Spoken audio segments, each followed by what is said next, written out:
We're back in the dog park this morning. It's a bit cooler now. I have an appointment, so I'm not going to be here too long today. There's one dog. Where's the other doggy? Doggy. Oh, here. There we go. Shelby. Shelby. Shelby's here. My coffee. God proposes, God disposes. Sounds better in Yiddish.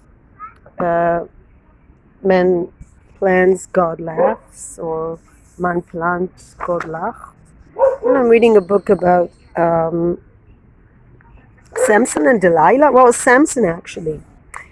So I'm going to translate a bit of it. I find it so inspiring. Um, so very, very different than the Bible that Donald Trump held.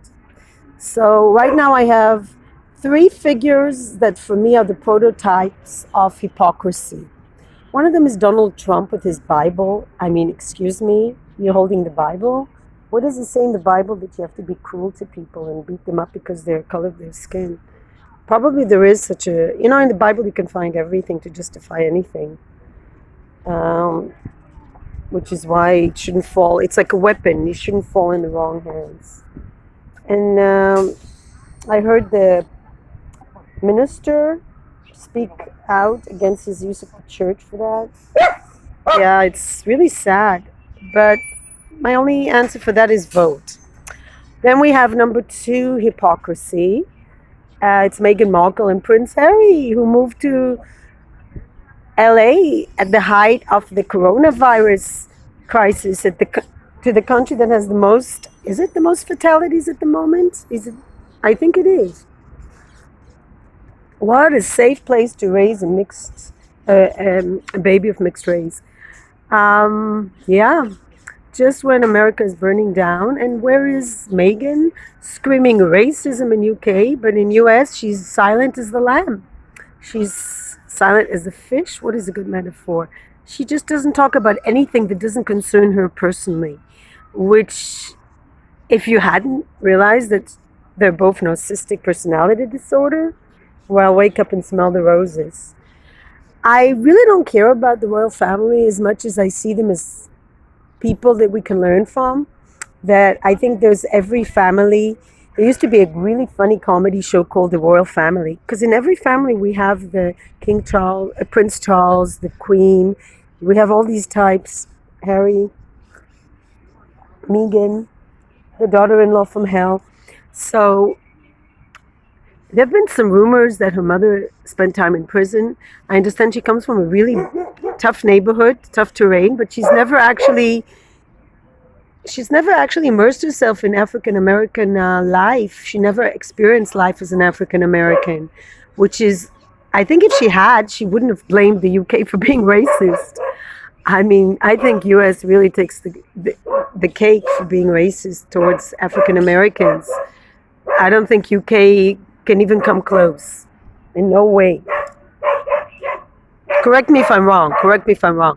But the silent, it just shows you that if something doesn't concern them, if there's no photographer taking a photo of them, I'm surprised they don't have a photographer taking a photo of them in a demonstration.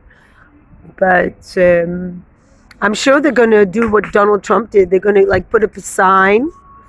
What is it? Mixed race lives matter. And pose for it for 5 seconds. Maybe Photoshop.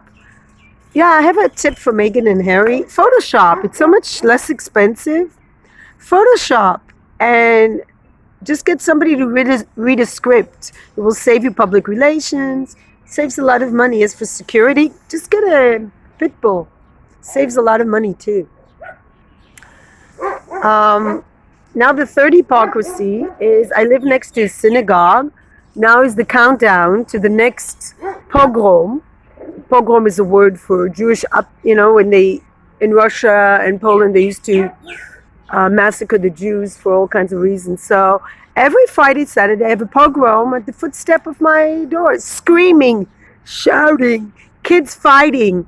And the beauty of it is this religious woman, the wife of the rabbi, actually found me on WhatsApp. Obviously, she spent a lot of time on WhatsApp.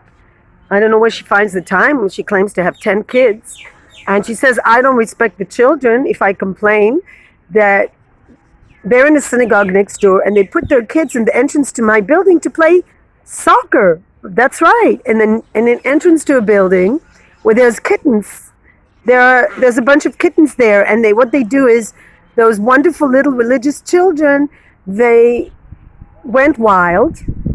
They play in the garbage and the trash, and then people like me, for instance, we make sure there's water for the cats now it's beginning to be hot. They turned over all the cats' water dishes, and there's wrappers because it was Shavuot, so they get ice cream. They put ice cream wrappers in the dishes where the cats get water, and I'm the bad one. I'm the mean one. And guess what the rabbi has on YouTube? He has a YouTube on Sabbath, on the Sabbath day. And he lets the kids destroy the Sabbath for anybody in a radius of kilometer. A friend of mine across the street, where there's cars, she can hear the screaming of the kids. They just scream out loud so much. Obviously, nobody's taught them that you can't play in an entrance to a building, and it's actually against the law. So I'm not okay, because I don't think it's fair that they should invade my backyard, scream so loud that I have to hear them for hours, and I have a migraine. And it's definitely not keeping the Sabbath. I've never seen any religious kids scream out loud by a building where they don't even live. Guess what? They live next to a playground. Interesting. Why don't they play in the playground? Why? Because people might complain, because there are a lot of young families there with children, and a lot of noise doesn't allow them to put their baby to sleep or whatever. So what they do is they come to the entrance claiming, they're in the synagogue, but it's not part of the synagogue. It's an entrance to a private building, and they just do whatever they want, because everybody is like very blasé. Nobody wants to get in trouble with them. And they come from a settlement where Israeli soldiers have been hit by rocks. An Israeli soldier, a woman, has suffered head injury from the rocks they throw on her. They attack Arab villages, and then they come to Tel Aviv, and guess what it's called? It's called the Center for המרכז להתעוררות פנימית, רוחנית, the Center for Spiritual Awakening or Inner Awakening. How can you call it inner awakening when you don't even know how to teach your kids to be considerate of people on the Sabbath day and don't let them scream around? How difficult is it to control your kids? Yeah, there are a lot of kids there, but then take them to a playground. Give a teenager some money and let them watch the kids. How difficult is it? You're not watching the kids anyway. You're too busy talking to your invisible friend up in the sky who you claim is on your side. He's always on your side. Just like the song by Bob Dylan, God is on our side. Anyway, I don't think God is on the side of people that break all the 10 commandments. Not Donald Trump, not the settlers, and not Meghan Markle and Prince Harry, who couldn't care less about anyone. I think the number one rule, as is many times quoted, don't do to others what you don't like done to yourself. Treat others like you want to be treated. That's the only rule in life. Everything else follows. You don't want people to steal from you, don't steal. You don't want people to murder your family, don't kill somebody else's brother and son and whatever. You don't want somebody to make noise for you on one day that is peaceful, then don't do it to others. It's like, it's so simple. You don't need a Bible, you don't need to study anything. You just don't treat others like the way you don't want to be treated. Treat others the way you would like to be treated. That's how I feel, is the number one rule. As for respecting children, I think children should learn, just like dogs. This is a big problem with dogs, actually. You see, if you put your dog up high, see this man is a very nice man, and the dog is well behaved, but some dogs can't take it. If this dog, yes, Shoshana, was sitting on the bench, she would be very aggressive and dominant. Same thing with children. I've observed it all over here. If you treat your children as if they're above you, Children need to have a sense that there's somebody, hierarchy, that there's a parent, that there's a leader who tells them what to do. If they don't have a sense that there's a leadership and someone that tells them what to do and guides them, they go crazy because, like animals, they need a sense of something, some logic in this world. Even if it doesn't have logic in the world, you need to have some hierarchy. So the adults are above you, the teachers, the parents, and then there's the kids, and they have to listen, and they get a lot from the parents and teachers. They get attention, they get guidance, they get love. And in return, they need to listen and respect and obey the rules. And screaming and yelling and making noise is just not acceptable if it's not a playground. It's not a playground. There's plenty of places here to play. There's no reason why they should be in the entrance to a private building. And this has been going on for more than a year.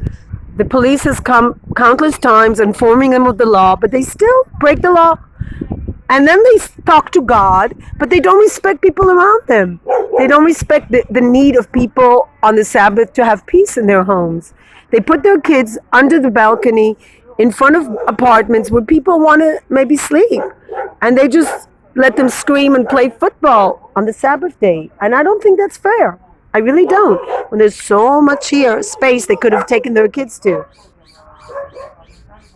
What I understood from Judaism is women are not supposed to be in the synagogue, don't have to be in the synagogue. So those mothers, they can go with their kids to the playground. They don't have to pray. They don't have a religious, it's not obligatory for them to be with the kids in the synagogue. Sorry, they don't have to be in the synagogue. It's a man. Why is there a division between men roles and women roles? So somebody watches the kids. Simple. Now, in a lot of families I see, the men sometimes watch the kids, the women sometimes, that's okay. But nobody watching the kids and making noise to the neighbors is it's not religious, it's not spiritual, it's plain egoistic, narcissistic behavior of people who don't see anybody but themselves. And I don't understand how anyone can go to guidance. How can you help people when you don't have any sense of kindness towards other people? People tell you, please don't let your kids scream on Saturday. Don't let them play football in the yard and scream so loudly that the whole area is disturbed. But they don't care. It's not a playground. It doesn't belong to the synagogue. It's a private entrance, and you tell them, and the police tells them, but they ignore it. And what do they do in the settlement? They ignore the rules. They throw stones at soldiers, and then they blame, like Donald Trump and like Benjamin Netanyahu. Who do we blame? The media. Who do we blame? People that want to live in peace. People that think that they shouldn't have their trees uprooted, that they shouldn't have violence. People like that are blamed. Well, you're supposed to tolerate the violence. Oh, they're only children. But when an Arab child throws a stone, it's okay to shoot them. But when a Jewish child throws a stone at a soldier, oh, they're only children. They don't know what they're doing. Oh, no. So this double standard and this hypocrisy has to stop. I don't think if there's a God above that he created people like, oh, you have more rights than her. No, it doesn't go like that. It doesn't go like that. I don't believe that it's okay that there's some. If we don't think Hitler is okay, if we don't think Mussolini is okay, how come it's okay to treat other human beings as lesser than you? And these rabbis actually publish articles and they speak on YouTube and on Facebook or whatever against other people, and they think they're better than other people. Being a chosen people doesn't mean, in my opinion, that you are better than others. It means that you choose to uphold rules of a higher moral ground, that you treat people like you want to be treated, that you don't abuse other people, that you have a moral compass, as Jews have all over the world for centuries behaved and have led revolutions and have participated in revolutions, whether it's the civil rights struggle in the US or whatever. So I really don't get it. I really don't get how you could be religious and just let your children scream in my private entrance and then blame me for it. or blame the media for saying that you are not treating people kindly. It's not something you can hide. If these settlers, and I'm not talking about old settlers, these are settlers from Itzhar, yes, remember that name. Those people in Itzhar don't think other people have a right. Only they have a right. Their children, only their children have rights. And those children grow up to be the most cruel, vicious, violent people. And it's no wonder that they are violent and treat others in violence. It's no a 6 or a 7-year-old that attacks an Israeli soldier. A woman soldier has been filmed, and they're like going in her tent and screaming at her and mocking her and throwing stuff at her. And then they're only children? No, they're only very, very lost children. So don't set up in North Tel Aviv a spiritual awakening center. And if anybody's watching this, we really need support because it's really too much. It's really too much for us. We're supposed to control our children. We're supposed to control our dogs, but they have no rules. They can do whatever they want. And the same thing with the Donald Trumps of the world. You can't treat some people in a different way. You can't go with the Bible and say, oh, I'm a law-abiding person. No, if your police officer murders people just because of the color of their skin, you can't wave the Bible. You should be studying the Bible, not taking photos with it. But you need a certain intelligence in order to open a book and read.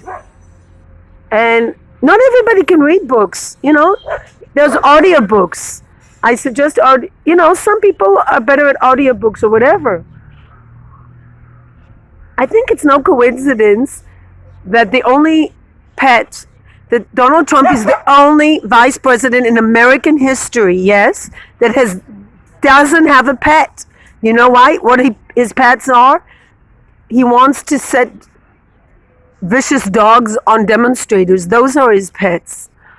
I think it's unbelievable that he's even there. I think it's unbelievable that the demonstrators, instead of looting, I'm not saying they're all the same, but I really wish they would just go to the White House and just do something radical for a change and give him a very strong message that you're not going to put up with this anymore, because the way he behaves is the way people in Israel will behave, I'm afraid. I mean, if this is allowed in the U.S., what's going to happen in other countries that are allies of the U.S., like Israel, that is very highly influenced? It really scares me. We had a case just the same time of a mentally challenged man, Arab man in Jerusalem, who was shot. There was no uprising. There was no demonstrations, nothing. I mean, I think today I saw a child who also has special needs. And I'm thinking, how is a mother to a child like that, do you not get together with other parents and demonstrate and support the family of this special needs Arab man? Okay, he was an adult, but still a special needs person, a person that's not aware of what he's doing. He was unarmed. He was just acting weird, to shoot him. And they shot him several times. And there's no uprising. There's no demonstration. I'm not saying riots. As for the economic situation in the U.S., everybody knows it's really bad. Here, it's not so much better. I don't know how people manage. I really don't. I really, really, honestly don't. Anyway, peace, light, and love. I'm trying to enjoy the day. I have a hairdresser appointment so I can look young, because there's age discrimination. And if I have gray hair, if I come for a job interview and I have gray hair and I'm not a professor, they look at you like you're older. And there's age discrimination, no doubt. Yeah. I really wish I didn't have to work for money. I really wish I could just do videos and write and paint and draw. And I really wish I could be more inspired to do paintings and poetry. But these days, I'm really not feeling it. Maybe I'm watching too much news. How much news can you watch before you get very upset? So the story of Samson is a very interesting story. I'll just finish with that.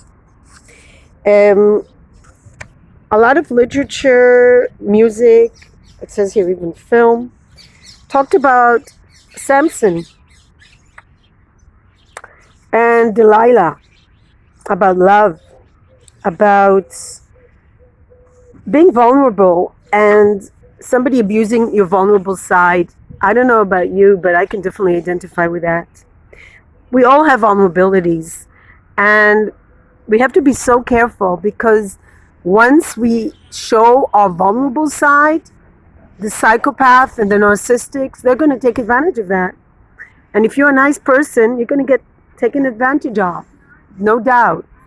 And that goes for the African Americans in the US, who have been way too nice till now and allowed so much to have happened. I mean, it's not allowed, but they were peaceful people. And anybody that's peaceful, you know, being peaceful obviously is a vulnerability. So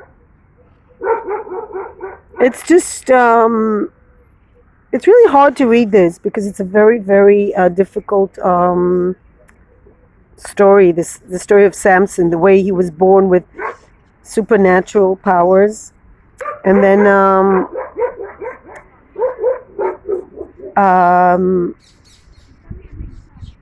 Delilah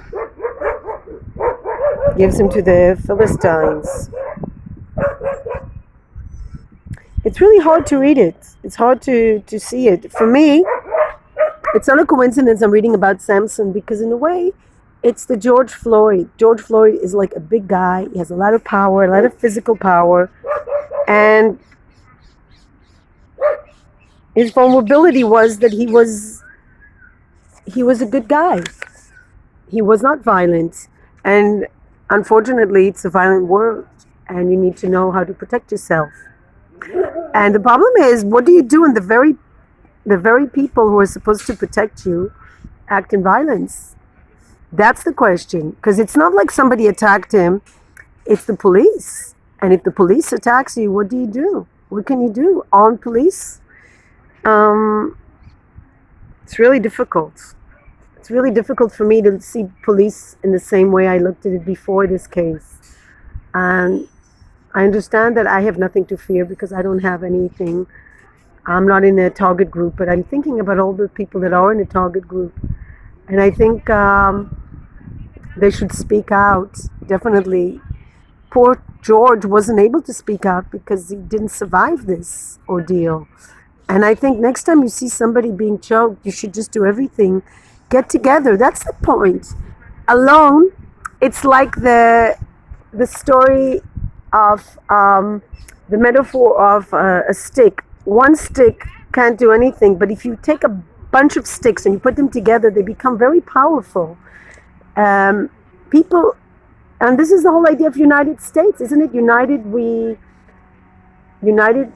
Divided we fall, united we stand. Isn't it this whole idea of United States, that the colonies stood up to tyranny? And this is what citizens have to understand. You have to get together, people. And just like the Jews had like a Jewish Defense League, I think the African Americans have to have an African Defense League. I don't know, they should be nonviolent for sure, but they should be there in case they see police brutality. Peace and love.